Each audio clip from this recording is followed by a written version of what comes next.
Hello everyone, welcome to Intellicraft. In this segment, I will demonstrate how to create a timetable. Let's get started. After logging into the application, navigate to the side menu and select Timetable. Next, go to the Create Timetable tab.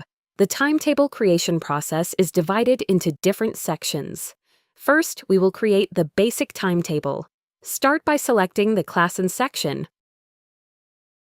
Then enter the school timing and the number of periods. Next, select the days of the school. Once selected, the system will generate a timetable layout. You can also click on the Add Custom Timings button to customize the timetable.